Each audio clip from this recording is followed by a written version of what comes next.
Hey everybody, and welcome to another training session for small group leaders. Now before we get started, I want to make sure that you have your viewer's guide all printed out and ready in front of you and that you have something to write with. So if you need to, go ahead and press the pause button on this video and click the link that's directly below here and go ahead and print that out.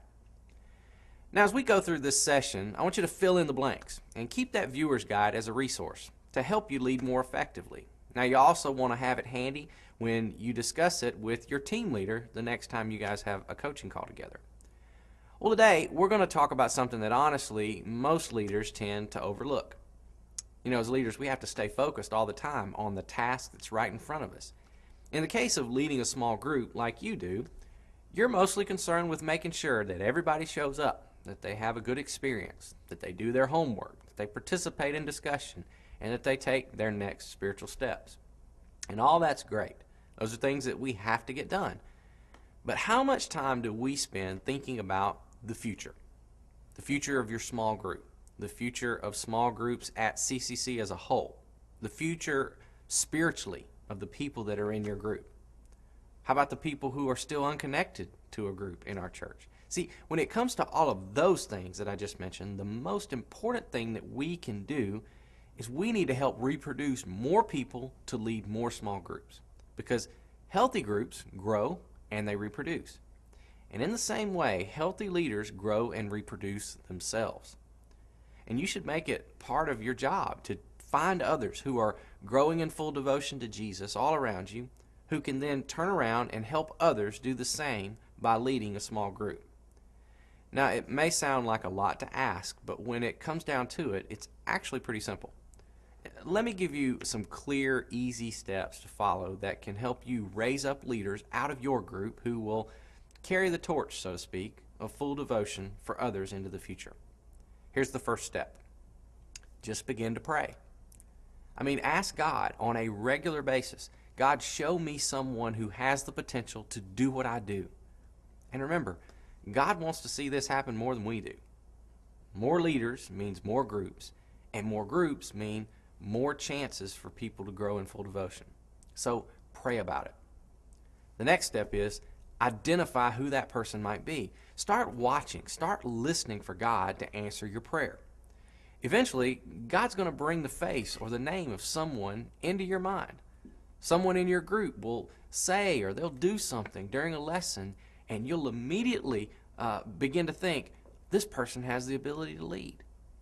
But you'll never see it if you're not praying for it and watching for it. So look for signs like someone who's really faithful to the group, someone who's always faithful to attend and participate.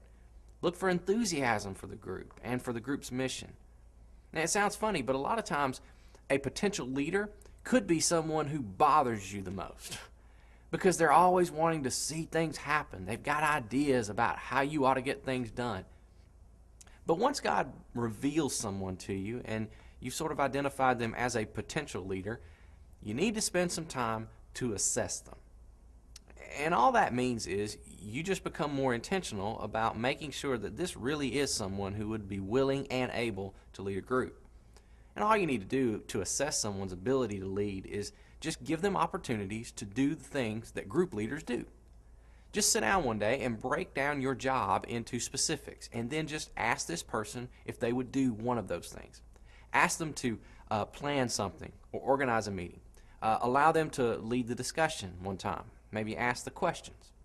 Ask them to lead your prayer time in your group.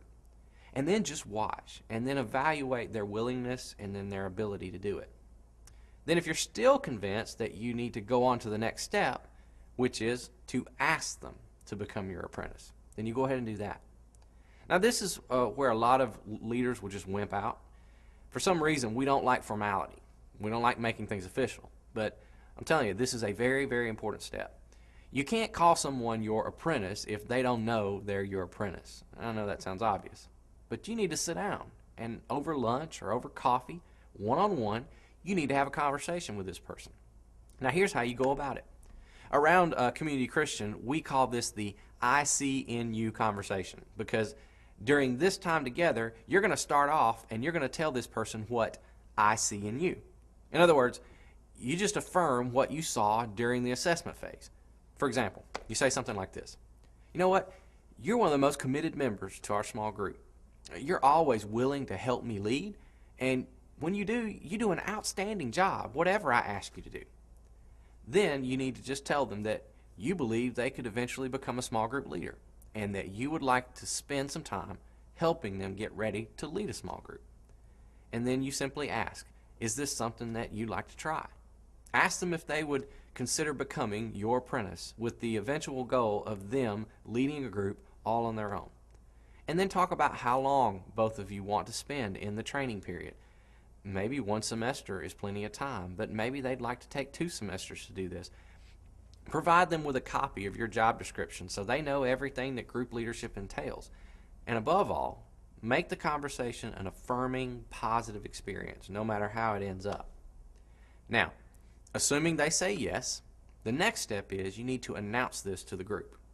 Tell the group that this is the person that will now be your apprentice and that they're eventually going to be leading a group all by themselves. I mean, explain what they're going to be doing, for how long they'll do it, and what the group can expect within that apprenticing process. Tell the group about why we do this. Talk about how we're growing people to full devotion. We're making more space for people to connect. And make this a moment of celebration and a moment where you can just cast vision for what we're doing as a group and what we're doing as a church. Then your next step is you need to coach your apprentice. And here's an easy step-by-step guide to what coaching someone looks like. Now remember, coaching just means you're training someone to do what you do. So first, you allow them to observe, and afterwards you talk about what they saw. They observe you do it, and then you talk about it. Second, instead of observing your apprentice, they actually do the task with you. Sort of a tag team approach. Then afterwards you talk and you discuss it. Third, you step back and you allow them to do it alone while you watch them do it. And then one more time you talk about it. And then finally you turn them loose to do it alone without your observing. And then afterwards again you discuss that. It's just pure and simple hands-on training. And notice, after every step you continue to talk and communicate. See, that's the key to coaching. You got to communicate with them. And when you come to the end of the agreed time that your apprentice trains with you, you go to the final step, which is to release them to go out and lead. And you need to make this a big deal in your group. You need to announce it to the group. You need to pray with the new leader, talk about his or her next step. Maybe they'll be taking over full leadership of the group that you're in, and you'll need to step out, and you need to go start something new and lead a new group. Or maybe they're going to be stepping out of the group, and you're going to stay and lead this current one. But it's important to just mark the transition so that everybody's clear in the group. And then probably the most important step of this whole releasing process is you need to remind the new leader of their responsibility that they need to do for someone else what you've just done for them. I mean, it's time for them to begin to pray, to identify who their apprentice is going to be, because the need to develop leaders never stops. Helping others lead is just what good leaders do. So that's the deal. Now, I hope all of that was really clear to you. If it wasn't, if you have any questions or you need some help with this, I just remind you to ask your team leader. That's what they're here for. So thanks for listening. We'll see you again next time.